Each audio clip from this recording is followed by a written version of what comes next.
Vou contar para vocês agora que o ministro da Fazenda, Fernando Haddad, afirmou que enviará ao Congresso um pacote de ajustes nas contas públicas com impacto duradouro de longo tempo ou longo prazo. A Luciana Verdolim vai trazer essas informações para a gente agora. Pois bem, Luciana Verdolim, a gente esperava que o ministro já fosse apresentar quais são essas medidas. Por enquanto não, né? O que a gente sabe é que houve encontro, reunião com os presidentes do Congresso Nacional, mas falta o quê daqui para frente? Bem-vinda mais uma vez. Olha, Cine, oficialmente já tem proposta para apresentar, mas essa proposta ainda está sendo finalizada pelo Ministério da Fazenda. Foi antecipado alguns pontos agora há pouco, no encontro, no almoço que teve lá no Palácio da Alvorada, que é a residência oficial da Presidência da República, entre os presidentes, né? O presidente Lula chamou os presidentes da Câmara e Senado, o ministro Haddad, o vice-Geraldo Alckmin, a ministra das Relações Institucionais, Gleisi Hoffmann, e também o ministro da Casa Civil. Tropa de choque para convencer deputados e senadores de que não seria a hora, por exemplo, de rever a questão envolvendo o aumento do IOF. Mas o martelo só vai ser batido no domingo. No domingo tem reunião. O ministro da Fazenda, Fernando Haddad, já disse que tem reunião prevista com lideranças da Câmara e Senado para que essas propostas sejam apresentadas. A síntese, a ideia já foi antecipada, mas vai ser colocada no papel e domingo vai ser apresentado para as lideranças. A avaliação que se faz é de que sem conversa não dá para avançar. Foi esse o recado que foi enviado pelo Congresso Nacional. Reclamam muito que o ministro da Fazenda, Fernando Haddad, o ministério, anunciou a questão do IOF assim, afobadamente, sem conversar com ninguém. O presidente Lula admite que deveria ter conversado, mas saiu em defesa também do ministro da Fazenda. A gente tem a declaração de Lula para acompanhar. Eu não acho que isso tenha sido erro, não. Eu acho que foi um momento político, sabe? Em nenhum momento, o companheiro Haddad teve qualquer problema de rediscutir o assunto. Em nenhum momento. A apresentação do UF foi o que eles tinham pensado naquele instante. Sabe? Aí se aparece alguém com ideia melhor e ele topa discutir, vamos discutir.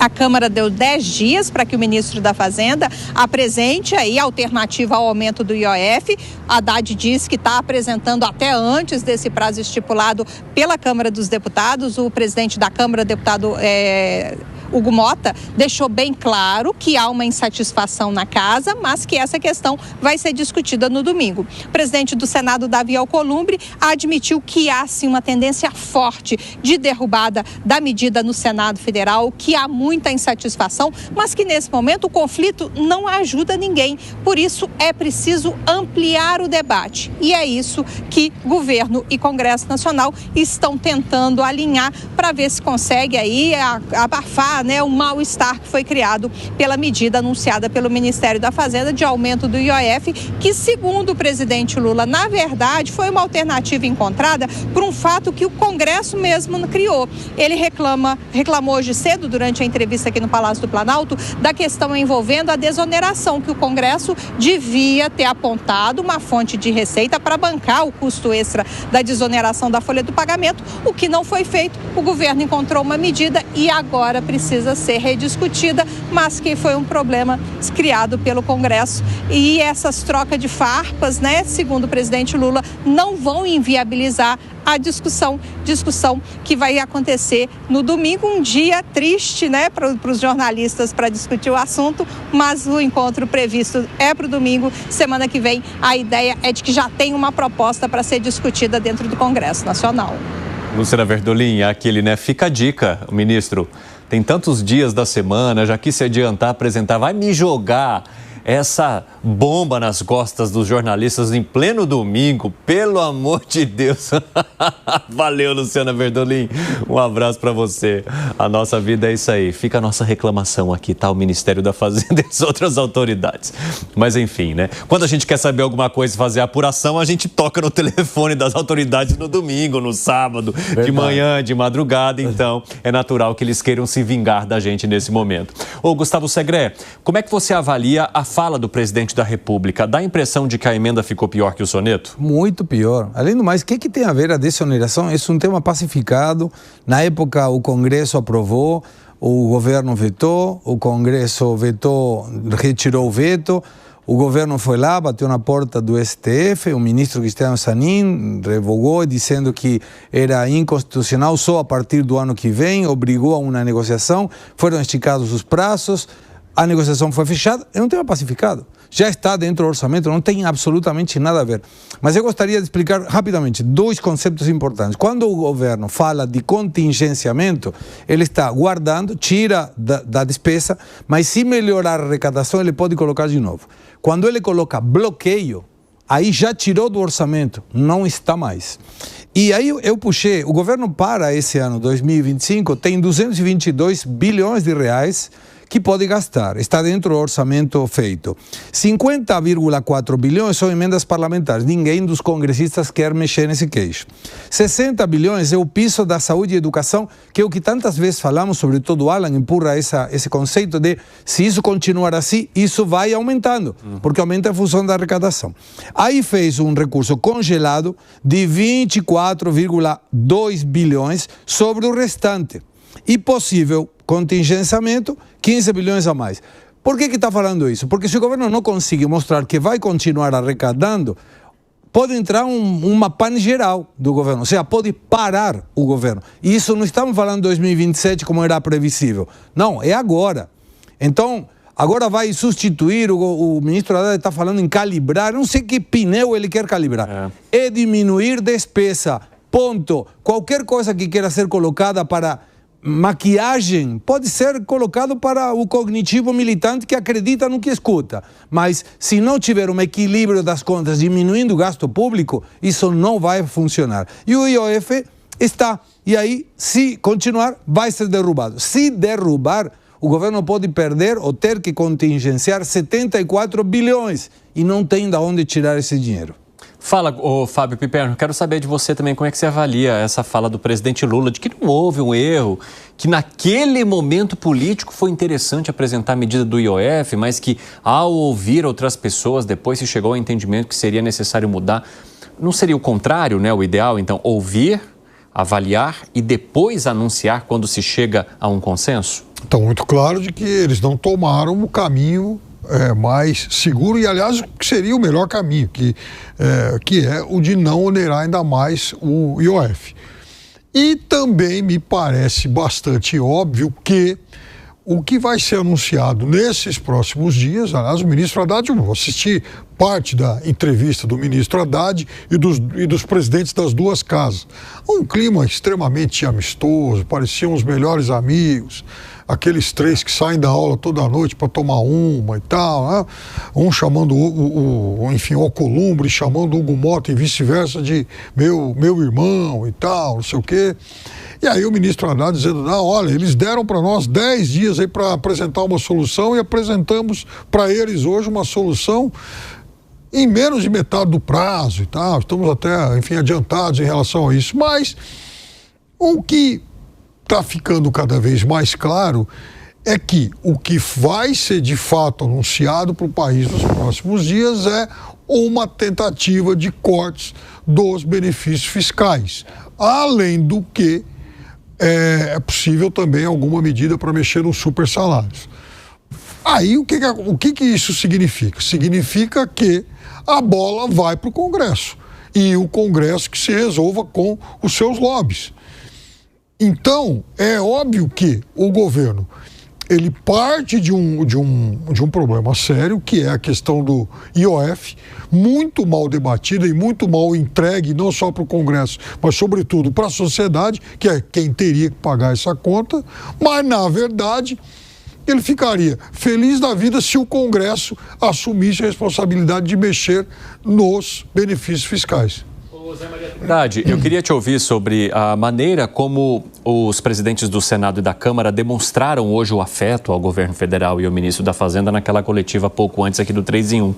Porque foram muitas vezes que eles repetiram com a ideia do ministro da Fazenda. Claro, o ministro da Fazenda apresentou e aí nós estamos dispostos a seguir o caminho. É importante que nenhum poder mais se ataque, mas que todos caminhem juntos. E com a ideia do ministro da Fazenda, porque foi o ministro da Fazenda que apresentou. O ministro da Fazenda chegou e falou e o Congresso ouviu. Traz as entrelinhas desse papo para a gente, por favor. É uma demonstração clara de fragilidade do governo. Para mandar essas medidas ao Congresso Nacional, foi preciso combinar antes com os russos, né? Com os presidentes da Câmara, Senado, líderes e, olha, oposição. Houve conversas com a oposição e uma tentativa do governo de falar o seguinte: olha, nós estamos falando de futuro e não do governo Lula. Nós não sabemos quem será o presidente em 2027. Mas se não houver agora esses acertos, o futuro presidente da República vai enfrentar problemas fiscais piores do que estão enfrentando agora os governantes, o Ministério da Fazenda e o governo. E isso foi diante de uma derrota. O governo foi derrotado no IOF. Nesta reunião, o presidente Lula fez questão de proteger o ministro Fernando Haddad diante da confusão dentro do governo. E aí ele diz, olha, o IOF foi uma boa ideia naquele momento, mas se o Congresso tem uma ideia melhor, ora, a ideia melhor sempre é do governo. É o governo que governa. O presidente Lula foi eleito para nomear ministros e para governar. Eu tenho como parâmetro a penúltima reunião em que os presidentes da Câmara e do Senado questionaram fortemente o ministro Fernando Haddad. Ele está no cargo sustentado por um processo político muito complexo no Congresso Nacional, com apoio até de frentes parlamentares de direita, frentes parlamentares de livre iniciativa, porque entendem que é melhor com ele do que sem ele. Porque sem ele, sabe-se lá quem o PT vai colocar no Ministério da Fazenda, e pode piorar. E aí, essas frentes são dominadas por representações empresariais. Claro que elas se preocupam com política, mas, em primeiro lugar, está a saúde financeira do país. É disso que os empresários vivem, da saúde financeira do país. Então, houve essa amarração. Nós vamos fazer aqui uma proposta conjunta. Esta é a tentativa, não sei se isso vai dar certo. Agora, o governo piscou, o ICMS, o IOF, né? Vai ser cancelado esse aumento do IOF e o que vai ficar no lugar vai depender do Congresso Nacional. Olha só, a fragilidade é tão grande que mesmo depois de conversar com os presidentes da Câmara e do Senado e por telefone com líderes, esse projeto final ainda vai depender do sinal verde de líderes. E o governo tenta, inclusive, trazer a oposição para essa conversa. Fala, Gani. Olha só, Evandro, eu sou muito cético em relação a essas reformas que vêm por aí. Por quê? Porque desde o início do governo havia sempre uma expectativa de um grande anúncio, um balão de ensaio. Foi sempre assim. Pode pegar o histórico aí. E eu vou pegar 2 casos para tangibilizar isso. O primeiro foi o anúncio do arcabouço fiscal. Nossa, o ministro falando, vem aí uma nova regra fiscal. Olha, eu conversei com o empresário, eu conversei com o investidor. O pessoal todo aí está animado, vai agradar muita gente. Aí veio aquele PowerPoint, né? Foi a primeira... Primeiro eles soltaram o PowerPoint para depois soltar a regra na íntegra. E aí aquela decepção no mercado. Mas é isso? É essa fragilidade? Quer dizer, é uma regra que permite você gastar mais que a inflação e que atrela o gasto à arrecadação? Esse é o primeiro ponto. Aí depois... Não, a situação fiscal está terrível no Brasil, mas a gente vai resolver. Aí veio o pacote, lembra dos pacotes do Sarney? A gente voltou com os pacotes do Sarney agora, né? Então vem os pacotes econômicos, vem o pacote fiscal. Aí todo mundo naquela expectativa, agora vai. E de repente o pacotinho fiscal, você abre ali o pacotinho e veio a tal da isenção de IR. Aí foi aquela calamidade no mercado, o dólar bate 6,30, aquela coisa toda. Parece que sempre tem uma aba a mais para abrir, sempre né? Tem aquela aba e o computador trava, né? Com aquela monte de aba aberta. Podia parar só na primeira. Exatamente, mas isso. É aquele passe a mais que não dá certo, sabe? A gente já viu em histórico, o Piper não lembra, histórico de jogadores da seleção, que dá aquele passe desnecessário, né? O a mais. E aí, Evandro, o que acontece? Acontece que novamente vai ficar todo mundo numa expectativa, agora vem a grande reforma. Pois é. E aí eu posso pagar minha língua. Dani. Eu posso pagar minha língua aqui, mas eu acho que caminhamos novamente para uma grande frustração. É interessante esse aspecto que você traz, que a gente não tinha parado para pensar, porque o mercado financeiro, a economia, trabalha com expectativa. Quando o ministro vem à frente de todos e fala, olha, o nosso pacote é robusto, confiem no nosso pacote, mas a gente precisa apresentar para os líderes primeiro, você já cria uma ansiedade. Fala assim, puxa, agora vai ficar todo mundo até domingo tentando imaginar, descolar a partir de bastidor, de fonte, de auxiliar, tentando descobrir quais são as medidas. E aí as reações são inevitáveis. Exatamente, porque está todo mundo esperando e é natural que você calibre para o otimismo. Então vai estar lá, então vai vir corte de salário, subsídios, corte de subsídios expressivos, desvinculação dos gastos com as receitas da União, alguma medida previdenciária, algo nesse sentido. Então todo mundo imagina algo grande. De repente vem a realidade, Evandro. Aí vem assim, não, é um subsídio localizado, aí não tem nada de previdência, não tem nada de desvinculação de gastos, aí tem a frustração e essa frustração vai para preço. Remate, segredo. Economicamente tem um conceito que chama second best, é o segundo melhor. E esse segundo melhor fica muito claro que deve ser esse segundo melhor, porque o primeiro já foi o IOF. Se fosse sido essa a prioridade, não teria sido apresentado o IOF, teria apresentado esse pacote. Se não for apresentado esse pacote, for apresentado o IOF, e agora o IOF não funciona e vai apresentar o pacote, ou nenhum dos dois serve para nada, ou não tinha outra opção que, derrubando o IOF, tinha que aparecer esse pacote. Estamos todos orando. Rapidinho, que eu vi que você fez muitas caras e bocas, eu seguiria, mas eu preciso então permitir que você fale. O IOF eu também vejo como uma coisa de tiro curto, talvez para resolver uma necessidade imediata.